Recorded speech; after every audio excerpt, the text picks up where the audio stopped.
এ যেন এক ঐতিহাসিক অকল্পনীয় স্বদেশ প্রত্যাবর্তন। দীর্ঘ প্রায় ১.৫ যুগ পরে দেশে ফিরলেন বিএনপির ভারপ্রাপ্ত চেয়ারম্যান তারেক রহমান। সিক্ত হলেন গণমানুষের অসীম ভালোবাসায়। বিমানবন্দর থেকে বের হয়েই সবুজ ঘাসে দাঁড়ালেন, হাতে নিলেন প্রিয় জন্মভূমির মাটি। এরপর লাখ লাখ নেতাকর্মী বেষ্টিত হয়ে আসেন বসুন্ধরা স্মার্ট সিটির পাশে ৩৬ জুলাই এক্সপ্রেসে। সেখানে অপেক্ষমান জনতার উদ্দেশ্যে বক্তব্য রাখেন তিনি। অঙ্গীকার করেন সবাইকে নিয়ে গড়ে তোলা হবে সম্ভাবনার নতুন বাংলাদেশ। এরপর অসুস্থ মা খালেদা জিয়াকে দেখতে হাসপাতাল ছুটে যান তারেক রহমান। বাকিটা জানাচ্ছেন রিশাদ হাসান। ঐতিহাসিক কিংবা অবিস্মরণীয় নয় কোনো রূপকথার গল্প। কল্পনার সব সীমা ছাড়িয়েছে, অন্য এক বাস্তবতা ধরা দিয়েছে তারেক রহমানের রাজসিক প্রত্যাবর্তন।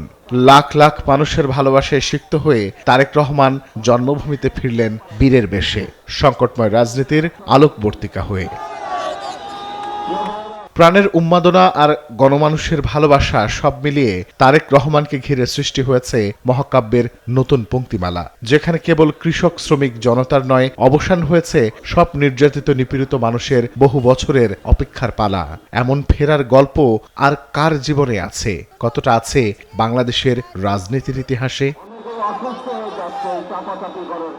নির্যাতন, নির্বাচন, প্রত্যাবর্তন, মা মাটির প্রতিটি টান বোঝা যায় যখন দেখা যায় বিমানবন্দরে নেমে হঠাৎ দাঁড়িয়ে পড়ে এক মহানায়ক। নির্বাসনে থাকা বহু বছরের ক্লান্ত পথিক এবার পা রাখেন নরম ঘাসের উপর, ঘ্রাণ নিলেন মাটির।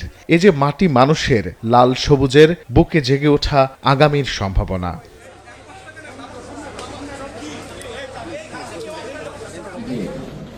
এদিকে জনস্রোতে বদলে গেছে চারপাশ। আকাশে বাতাসে মুক্তির গন্ধ, শহর থেকে গ্রাম, রাজপথ থেকে অলিগলি, সবখানেই কেবল তারেক রহমানের প্রত্যাবর্তনের লিখিত অলিখিত অঙ্গীকার। বিএনপির ভারপ্রাপ্ত চেয়ারম্যান তারেক রহমান কি নিজেও ভেবেছেন কখনো এমন রাজকীয় হবে তার প্রত্যাবর্তন? কে জানে এই প্রশ্নের কি উত্তর। কেবল বিমানবন্দর থেকে পূর্বাচল নয় নগরের এ প্রান্ত থেকে ও প্রান্ত। মানুষের আবেগ দেখে মনে হয় তারেক রহমানকে স্বাগত জানিয়েছে গোটা লাল সবুজের বাংলাদেশ। কেবল বিএনপি নেতা কর্মীরাই নয়, তারেক রহমানকে স্বাগত জানাতে রাজধানীতে এসেছেন নানা শ্রেণী পেশার মানুষ। যে দলীয় বৃত্তের বাইরে গিয়ে গণমানুষের নেতাতে পরিণত তিনি, তাই ব্যক্তি জীবনকে ছাড়িয়ে তারেক রহমানের দেশে ফেরা বদলে দিয়েছে রাজনীতির সব সমীকরণ। অসুস্থ মাকে দেখতে যাওয়ার আগে সাধারণ মানুষের সঙ্গে কথা বলেছেন তিনি। অনলাইনে এত বছর ধরে যে স্বপ্ন দেখিয়েছেন, সশরীরে হাজির হয়ে দিয়েছেন সেসব বাস্তবায়নের প্রতিশ্রুতি। বিমানবন্দর থেকে শুরু করে নেতাকর্মী বেষ্টিত ছিলেন তারেক রহমান। প্রতিশোধের বদলে ভালোবাসার কথা বলেছেন, দেশ গঠনে গুরুত্ব দিয়েছেন, ঐক্যবদ্ধভাবে কাজ করার উপর। এই প্রত্যাবর্তন বাংলাদেশের পাশাপাশি বিশ্ব রাজনীতির ইতিহাসে স্বর্ণাক্ষরে লেখা থাকবে, গুরুত্বপূর্ণ ভূমিকা রাখবে দেশের গণতন্ত্রের বাঁক বদলে। হয়তো নেলসন ম্যান্ডেলা, আয়াতুল্লাহ আল খামেনি কিংবা ইয়াসির আরাফাতের মতো বিশ্ব নেতাদের নামের পাশে থাকবে তারেক রহমানের নাম। সবকিছু ছাপিয়ে কর্মগুণেই লাল সবুজের বাংলাদেশে বেঁচে থাকবেন তারেক রহমান, থাকবেন মানুষের অন্তরে যুগ যুগ ধরে।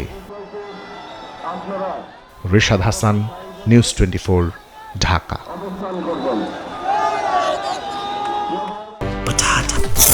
বাছাই করা আলু আর স্পাইসি সিজনিং এ প্রাণ পোটাটা চিপস নাকি বিস্কিট খেয়ে বোঝে নাও।